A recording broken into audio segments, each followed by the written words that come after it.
Hey guys, this is your host Eric. Today we are going to watch more genre movie called Enemy at the Gates. Spoilers ahead, turn on your subtitle, I greatly appreciate your support. Enjoy the video.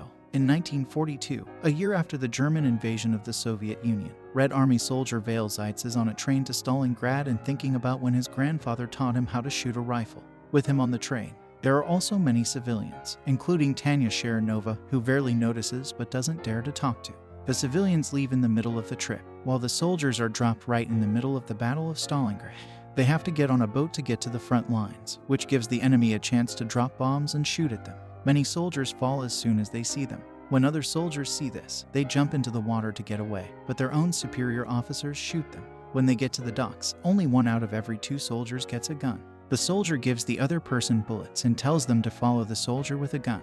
The Germans easily beat the group in a suicide charge. And Willy, who was given bullets, just barely survives the attack by staying close to the ground and acting like he is dead. Again, soldiers who try to run away are killed by their own side because they are seen as cowards and traitors. Soon, the area is full of dead bodies and no one is around until a car tries to cross the road a few seconds later. When a shell hits a tank and knocks it over, Car Danoff jumps out of it and runs to hide in a fountain, pretending to be another body in the pile. Miraculously, he doesn't get killed when a group of Germans drive by and shoot at the bodies to make sure there aren't any survivors. Once they're gone, Danoff takes a rifle from one of the bodies and tries to shoot some soldiers he can see in a nearby building, but the gun is empty. Danoff finds out at that moment that he isn't the only living thing in the fountain. Vail has also been hiding there, and he asks him for his rifle so he can put the bullets he was given when he got there into it. Vail also tells him to wait until an explosion happens before shooting so that they don't get caught. But since Danley is a political commissar, he doesn't know much about guns, so he gives the rifle to Virili. As soon as another car full of soldiers pulls up, Vail moves behind a hole in the fountain wall and, as soon as he hears an explosion, starts shooting each German in the head. Dan Analog will print a series of pamphlets about Vail's brave feat after they have been saved and brought back to headquarters. After many days, Nikita Khrushchev, who was the leader of the Soviet Union, went to Stalingrad to coordinate the defense of the city, since Stalingrad is a sign of Stalin's power and they can't afford to lose it. They were furious to hear that they had lost again. He asks his subordinates for ideas on how to boost morale, but most of the soldiers just keep doing the same things that haven't worked for years. Danoff, on the other hand, has a different idea. He thinks that they should give hope instead of punishment. People should be inspired by a hero to want to protect their country. And he has the perfect hero for that job. The idea that Dan Oel had is accepted, and he is given the title of senior lieutenant. Seely's face is now in the paper, which shows him as an example too.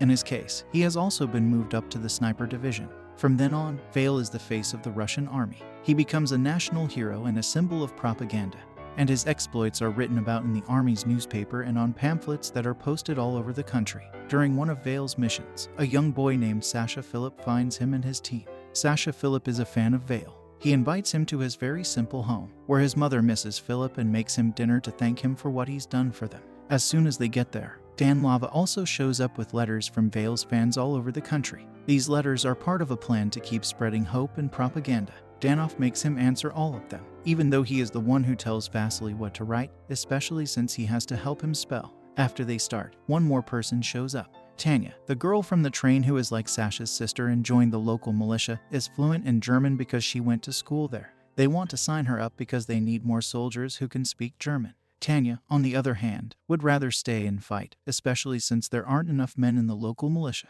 She changes her mind when Dan Lav tells her how much she could help them by decoding J-Intel, and that he'll send a dozen soldiers for every person who speaks German. The German army is starting to feel the effects of Vail and his team of snipers, so they call in German Major Erwin Cooney, who is a well-known marksman and the head of the German army's sniper school. He is told to kill Vail, and Koo comes up with a plan to lure Vail to him, instead of chasing after them. A few hours later, while Vail is taking a nap, his team wakes him up to tell him that there is trouble in the department store sector. When Vail shoots a shadow in the window and a helmet falls, he thinks they've hit their target and takes Mila with him to find the body. As soon as they leave a shot. The two people get into the store and sneak around until they reach the window. When they get there, they realize that the shape they saw was just a mannequin in a pose that made it look like a. This is obviously a trap, and when Vail finds a cigarette butt on the ground, he knows that their enemy is still there watching them. He thinks they should take it easy and stay hidden until they come up with a good plan to get away. But when planes start bombing the area, Lumila gets scared and runs away, giving Kooning the perfect chance to shoot her. Vasilia, however, gets away before Kooning can do the same thing to him. Koenig goes back to the hiding place. He stays at home and has Sasha clean his shoes. Sasha acts like an innocent bystander. But in exchange for food, she gives Koenig information about Vale so the Major will trust her and tell her where he is. When the Red Army finds out that the Germans are using Koenig, they bring over one of his former students, KKA, to teach Vasily how Kuhn thinks and help him kill him before they go back to the field. But Vale has to go to a special party inn. After he says hello to Tanya, Crush pulls him away. Jeff wanted to see how the reporters answered questions, took pictures, and looked at a huge painting. Because Crush says Jeff is always keeping an eye on his country, seeing the painting makes the silly. Think back to the day when his grandfather showed him how to shoot again. He missed his first shot, and the wolf was able to get to their horse and eat it because of that. A few days later, Seely KK and another member of the sniper team, Boloya, go into an abandoned building where they have been told they can find. As they move as quietly as possible, they find a body set up like the last trap, ready to shoot. This means they're on the right track because, after crossing an open area and avoiding enemy fire, they were able to kill 2 repairmen before it was time for dinner. Vilo steps away from his friends for a moment to get the soup. He was warming up in another room, but Finnegan and his team caught him when they tried to get him to say where Voss Cecilia was hiding. But Vilo won't talk, so they dress him up as one of them and send him out to pretend he's another repair. Without being sure who it is, Kika kills him right away, which gives away their location on purpose. So when he makes a helmet appear at the window, the enemy will shoot it and give away their location. Koenig doesn't fall for the trap, so the two decide to move. When they jump over an open part of the floor, Koenig shoots Kika and VA Cecilia gets away safely. This constant chase between Vale and Kuning is taking too long, and an impatient cruise chef is getting on lock.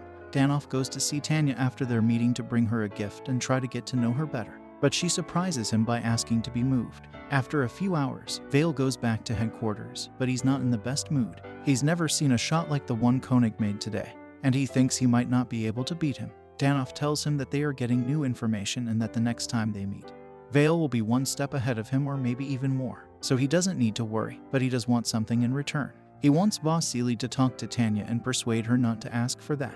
When VA tries to do this, Tanya says that she asked to be moved because she found out that her parents were among the prisoners the Germans killed that morning, and she wants to go there and fight. Understanding her need for revenge, Vasily gives her K's rifle, after Sasha tells them both about something. Kuning and Vale both go to the same empty building because they want to surprise the other. While Cooney waits on a raised platform, Vale and his sniper partner sneak in and hide behind the pipes. Koenig hears them because the pipes shake when they move. Koenig shoots the two men as soon as they try to move. Verley loses his gun, and his friend gets hurt. Verley sends his partner back to the base of operations because he can't do anything there, while the sniper makes his way back into the pipe. Verley tries to get his rifle back by tying some rope to a knife and throwing it at the weapon to pull it toward him. But when he finally gets it right, Cooney cuts the rope without much trouble. When some German planes fly by and drop bombs, they break the glass roof. Some of the broken pieces land in front of a sea, so Cooney can see his whole face. At the headquarters, Dan Lav is trying to tell Tanya that her skills are more valuable in the intellectual field and that she shouldn't fight. When the sniper comes back, he stops their argument and tells them what happened. Tanya doesn't think twice about going through the same pipe to help him. But as soon as Vale sees her, he tells her to stay put and follow. Koenig has been watching him through the glass, and Vasily has been doing the same thing in return. And because of this, he knows where he is. He tells Tanya to get another piece of glass and turn it until the light shines on it. Blinds Koenig made a space for Vale to get his gun and shoot him without getting hurt. He doesn't manage to kill Koenig, but he does hurt his hand. Later, when Vasily and Tanya went back to the headquarters, they celebrated being alive with the arrest soldiers. Then, they hid under the covers and made love in the middle of the communal. Vale asks Danoff the next morning to stop writing about him. He can't keep carrying this weight anymore, and he wants to fight like a regular soldier. Danoff doesn't agree with this, and he tries to make Vale feel bad for asking in the first place. He brings Sasha over, and Sasha shows him how proud he is to have gotten information from Koenig while a young boy looks at him with such hope. Vasily can't say no, so he lets Sasha lead him to where Kuning is waiting. There are dead bodies all over the ground, so Vasily hides among them and waits for Kuning to come. The problem is that he has to wait there for so long that he falls asleep. When Kuk finally sees him from where he has been hiding, he is about to shoot him when he sees a looting soldier walk between them, move Vasily's body as if he were dead, and take all of his things. The German army catches this soldier and finds out he stole Vasily's ID, which makes them think Cecilia is dead. Koenig doesn't agree, but he's dismissed, not going home because Vasily might still be out there. Kuk talks to Sasha again. He already has a good idea of what might be going on, so he tells Sasha where he will be next at the Russian headquarters. When Khrushchev finds out that the Germans are telling people that Vale has died, he gets very angry at Danov, who doesn't believe it. It doesn't matter to Khrushchev if it's true or not. He wants Danov to use his writing skills to persuade everyone of everything. After that, Danov tries to talk to Tanya about her maybe coming to his house, but the loudspeakers start telling everyone that Vale has also died. Danov is about to write a news story about Vale's death as a hero, but at that very moment, Vale comes back. He talks about how he fell asleep and missed his shot, and how he had to hide because someone was trying to kill him. So Daniel Luke agrees to send him away. Then Billy asks about Tanya, and Sasha tells him that Tanya told him she knew he was still alive. She went to the station to look for Kogan. Danla and Vale run to the train station to save her. When they find her, Vale and Tanya kiss, which makes Danlav very jealous. So, when he gets back to headquarters, instead of writing a report about how brave Vale was, he tells everyone that Vale turned out to be a traitor. What they don't know is that Kooning saw them at the station and knows for sure that Sasha has been telling him about them. So he grabs the kid and hangs him up on a pole to lure the fish. Tanya almost falls for it when she sees the dead body, and the only reason she doesn't go after Kig is because Verly stops her and says that's what he wants. They make a plan together while Verly goes to find him. Tanya asks Danov for a favor, and the two of them go to Mrs. Filippo's house to get her a special pass to leave the country. Lop helped her get. Mrs. Filippo doesn't want Sasha to be upset, so she doesn't want to leave without her. Instead of telling her that Sasha died, they tell her that he joined them. Mrs. Filippo doesn't think it was his fault. If it means he's safe, he agrees to leave with them. On the way to the boat, a bomb explodes near them, hurting Tanya Danov. She thinks she's dead and leaves, but Mrs. Filippo doesn't give up and convinces a doctor to let Tanya board with her by showing him her special pass and saying Tanya is her daughter. Vale and Cooney watch a standoff from their hiding places, not knowing where the other is. Danilov suddenly shows up next to Vale. Now that Tanya is dead, he thinks he has nothing else to live for and that humanity isn't worth living for. As a way to make up for the lies he told about Vale, he comes out of hiding and lets Koenig shoot him so he can find out where he is. Vale plans ahead and does not act right away. So now Koenig thinks he killed Vale, and he goes outside to look at the body. Vale is waiting for him halfway, and when he points his gun at him, Koenig takes off his hat and gives up. After you kill him, you take his gun and give it to Dan Lav. 2 months later, when the Germans had given up, Vale got a letter from Tanya telling him that she was still alive and being cared for at a field hospital. Once it's safe to leave the city, Vale goes to the address on the letter, and the couple is happy to see each other again.